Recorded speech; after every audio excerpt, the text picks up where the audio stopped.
Y está Gustavo Feder con nosotros hablando de historia, de autos, de historia, autohistoria. Ahora con Gustavo, que como todos los jueves está acá acompañándonos para hablar de un modelo que seguramente a muchos de ustedes les está llamando la atención, más allá de que hace tiempo que ese modelo, a todos los que nos gustan los autos, ese y otros tantos más, para no identificarnos con una marca, pues nos pasa con varios, son autos emblemáticos que a través del tiempo uno siempre le llamó la atención, ¿no? Los autos de mucha potencia, americanos, como en este caso es el vehículo del cual vas a hablar en el día de hoy, que está relacionado mucho con la actualidad, porque está en plena renovación del TC. ¿Cómo andas, Gustavo? Buen día, ¿qué tal, Cristian? ¿Cómo estás? ¿Todo bien? Bueno, contento de estar acá otra vez. Y sí, están, digamos, soplando vientos de cambio intensos, ¿no? En el turismo carretera. El jueves pasado hicimos algo así como la despedida de los clásicos, de los históricos. Sí, señor. Y hoy vamos a empezar a darle la bienvenida a los que se van a sumar a partir del año que viene ya oficialmente a, a renovar de manera realmente notoria. Creo que, como mencionamos en otras oportunidades, es uno de los cambios más importantes en el historial, ¿no?, del turismo carretera, la incorporación de estos modelos con tanta historia, fundamentalmente, obviamente en Estados Unidos, pero que acá son referentes de las marcas que corrieron en el TC siempre, ¿no? Bueno, volvemos otra vez a la década del 60, ¿no? Donde cada vez que hablamos de muchísimos modelos nos remitimos a ese momento en el mundo y en tanto en Estados Unidos como en Europa, como acá en la Argentina, hubo una revolución en ese aspecto, ¿no? De modelos nuevos, de vehículos que incluso hoy nos quedan grabados en la memoria. Y sin lugar a dudas, el Ford Mustang, del cual vas a hablar hoy, exacto, marcó una etapa, ¿no? Sí. Y allí a mediados de los 60 donde pegó el golpe y nació bien. Exactamente, ¿No? exactamente. Pues bien, los decía, los comienzos de los años 60 marcaron un cambio fundamentalmente en algunas pautas de consumo en la sociedad norteamericana. Apareció un público joven, sobre todo universitario, que con sus primeros ingresos buscaban algún auto que los representara, que fuera un auto que tuviese buenas prestaciones, dinámico, deportivo, ágil, moderno, por eso una palabra. Claro. Y digamos que no había nada en el mercado norteamericano que respondiese y otro factor fundamental, que fuera accesible, ¿no? Claro. Porque había, pero Sí, en un era costo otro nivel ya. prohibitivo, ¿no? Tenías, por ejemplo, dentro del mercado norteamericano, el Chevrolet Corvette o el Ford Thunderbird, ¿no? Pero era para muy pocos y para, digamos, un joven que recién empezaba a trabajar y cobraba sus primeros salarios, estaba un poquito lejos, ¿no? Y entonces, quien entonces era el vicepresidente de la división Ford, de Ford Motor Company, que Lee Iacocca, es el que empieza a concebir la idea de cuál podría ser la respuesta adecuada a esta necesidad que los estudios de marketing habían determinado muy claramente que estaba sucediendo.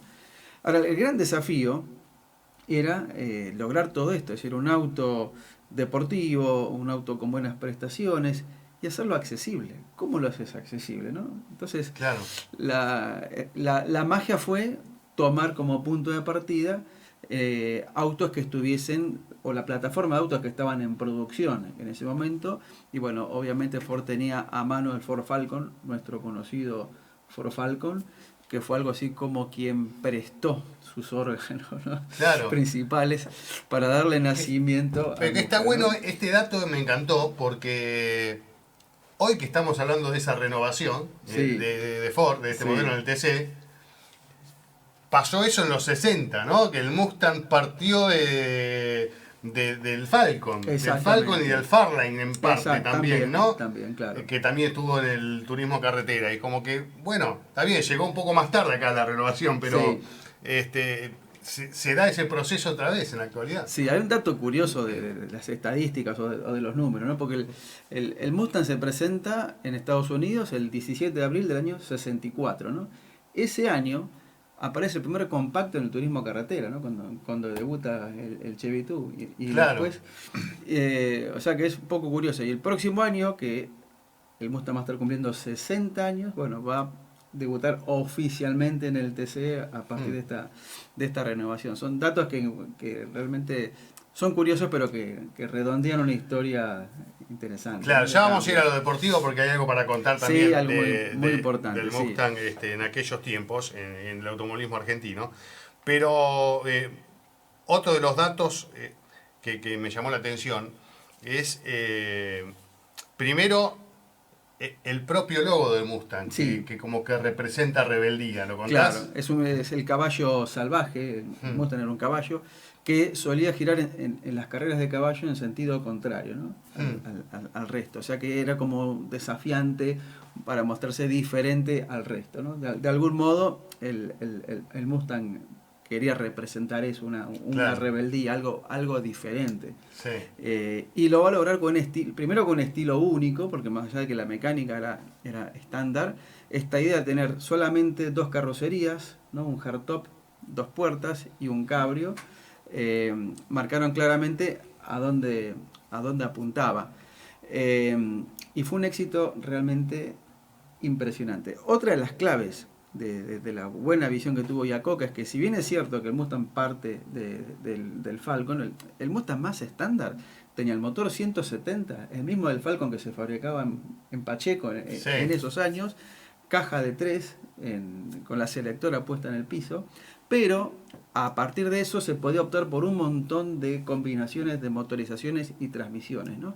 O sea, había 3 motores V8 y después tenías la posibilidad de combinarlo con caja de 4 velocidades y con una caja automática de 3. Con lo cual ahí se abría un poquito el juego, y quien quería un auto con prestaciones un poquito más power, bueno, tenían estas variantes que ofrecían. Las tenían, ¿no? Que es un modelo que siempre estuvo vinculado más al V8, ¿no? Claro, por eso, hoy. 3 motores V8, Claro. el más grande, de un 289 de 270 caballos, o sea que ahí ya estamos hablando de prestaciones interesantes, ¿no? Y yo te decía que de entrada tuvo éxito porque se habían proyectado una cifra determinada y la superaron ampliamente, ¿no? Fue impresionante. Mira, el día que se presentó, este 17 de abril del 64, tuvo nada menos que 22.000 pedidos. Rápidamente se dieron cuenta que la producción estaba por debajo de lo que iba a ser la demanda. Iacocca era el que estaba más convencido de que el auto iba a andar bien, pero otros ejecutivos más conservadores dijeron, bueno, en el primer año vamos a vender más o menos 100.000. Y él dijo, yo apuesto al 417. ¿Qué era el 417? Que al año de cumplir del primer lanzamiento, es decir, el 17 de abril del 65, se iban a vender 417.000 ejemplares. Bueno, se equivocó Iacocca, fueron 418.000. Ahí estuvo, bien, qué sea, visión. fue más de lo que él pensó, que él fue el más lejos, el más optimista. Y eso convirtió al Mustang en el auto más vendido en su primer año, ¿no? para un auto nuevo. Superando al Falcon, que estaba en una cifra por poquitas unidades, un poquito más de 1.500 unidades. El Falcon había tenido ese récord en el 60, ¿no? Acá otra vez este vínculo fuerte Falcon-Mustang, ¿no? En Estados Unidos. Bueno, se llegó a ese número en un año, obviamente se llegó enseguida también al millón y se superó la cifra, ¿no? Sí, el millón se llegó en comienzo de 1966. Realmente ellos Ford había pensado producirlo solamente en la planta de Michigan, y tuvieron que incorporar 2 plantas más en Nueva Jersey y en San José, en California, para poder satisfacer la demanda. Había 2 meses de demora. O sea, vos comprabas tu Mustang, lo pagabas y tenías que esperar 2 meses para que te lo entreguen. Claro. Una cosa que realmente se les fue de las manos a los más optimistas, ¿no? Seguro. Y un modelo que obviamente al día de hoy, con todas las actualizaciones que tuvo, uno lo sigue viendo en Estados Unidos en la calle. Obviamente acá es más complicado, ¿no? Es un modelo que acá ya estás hablando de una cifra difícil de lograr, ¿no? Claro, tengamos en cuenta cuando el Mustang se fabricaba en Estados Unidos, acá las importaciones estaban cerradas, entraban en forma muy acotada por algún régimen especial. Recién en el 79 llegaron los Mustang, que en mi punto de vista fue la generación menos favorecida de todas de las 7 que tiene el modelo.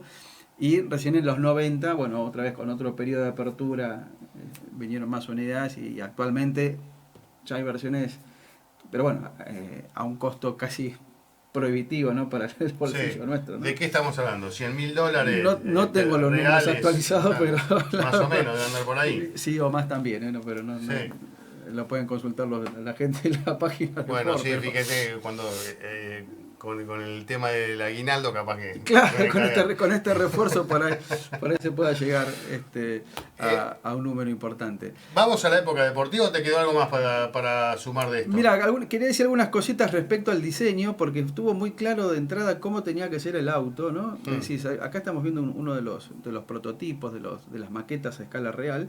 El auto tenía que tener claramente esta proporción, ¿no? Para que fuera deportivo. Una tapa de baúl corta, un baúl largo, ¿no? Perdón, la tapa de baúl corta, el capó largo.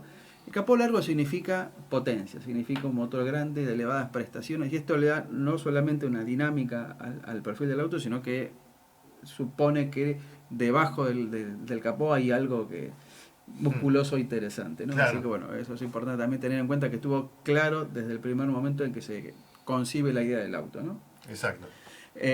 Volviendo a lo deportivo, sí, hay algo muy, muy interesante, porque el Mustang tiene antecedentes en el turismo carretera, ¿no? Claro, pues dice, no, que este modelo, no, pero Claro, se corrió en TC el exactamente. Mustang. Hay un ¿eh? antecedente que Ojo con marca que lo que está haciendo la dirigencia de la CTC no arranca de cero, sino que hubo algo mucho tiempo atrás. Estamos hablando, hubo dos Mustang que corrieron en el turismo carretera. Uno fue el de Vicente Sergio en 1966, con preparación de requejo, con la particularidad que para cumplir con la reglamentación de entonces tenía que usar una planta motriz local, y utilizó el motor F100. Claro. ¿no?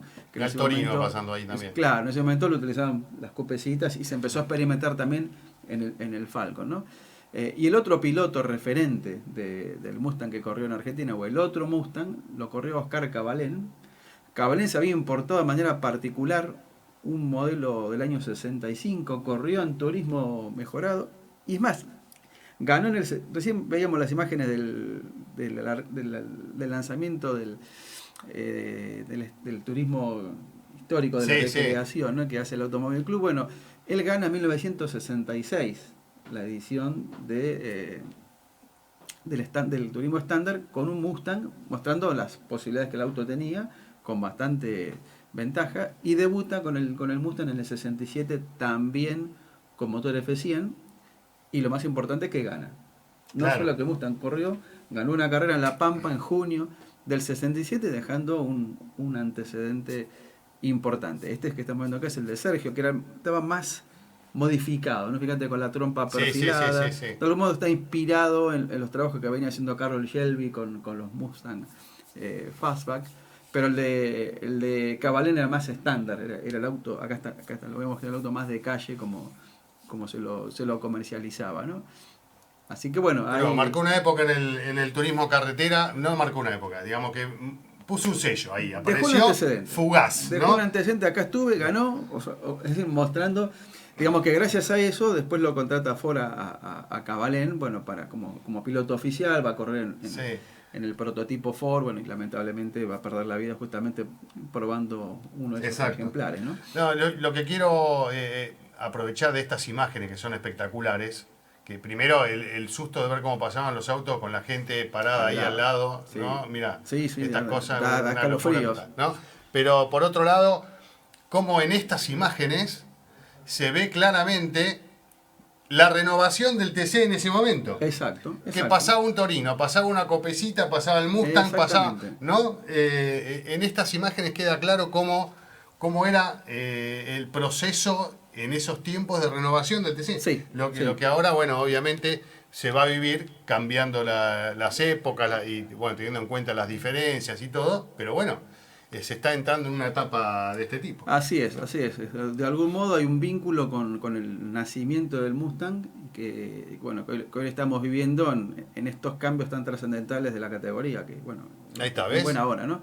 Claro, tenías la mezcla de estos modelos. Tenías cupecitas, tenías prototipos y tenías los compactos, ¿no? Una verdadera efervescencia de cambios que se estaban dando en la categoría. Y ahí la gente. Bueno, una cosa. No, eso sí. Realmente. Bueno, así pasaban cosas, ¿no? Exacto. En aquella época. Pero bueno, un lindo capítulo hoy dedicado al Ford Mustang. Y bueno, obviamente con la imagen que seguramente aquellos que nos gustan los autos tenemos todos de cuando se suma Shelby Claro. con sus diseños, el GT500 y todas esas bestias que Exacto. a todo el mundo le gustaría tener, ¿no? Sí, En sí, algún momento. realmente él le encontró la faceta más salvaje, ¿no? Fueron sus desarrollos a partir de la creación de la versión Fastback, ¿no? Que surge en el 65 y bueno, también es otro de los más icónicos dentro de los 60 años que va a cumplir el Mustang el próximo año. Gustavo, muchas gracias. Un placer, como ¿Querés siempre. invitar a la gente a ver la información de Autohistoria? Sí, como siempre, autohistoria.com.ar, ahí tenemos, divulgamos la historia de la industria automotriz argentina, así que bueno, son todos bienvenidos a consultar, a preguntar y a disfrutar de esta historia tan rica que tenemos. Bueno, muchísimas gracias. A No vos. sé si tenemos el carburando histórico, ¿todavía no? Bueno, ya seguimos con todo lo que teníamos preparado para compartir en el día de hoy. En un ratito vuelve Leo Regueira para seguir con todo el material. Y vamos a ver este comercial que nos remite a aquellos tiempos de Mustang para cerrar esta charla. Dale, buenísimo.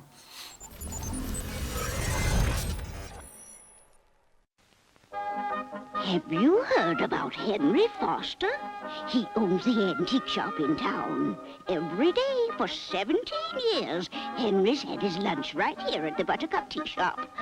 But lately, Henry's changed. He hasn't been in for days. Folks say something's happened to him. Mustang happened to Henry. The 65 Fastback Mustang. They call it the 2+2. It seats 2 up front, and when you fold down the 2 back seats, there's room for a beach umbrella, surfboard, and a pheasant under glass. Henry's become quite a gourmet, so I try to have everything ready for him when he gets here. Why don't you change your life? Take a Mustang out for lunch tomorrow.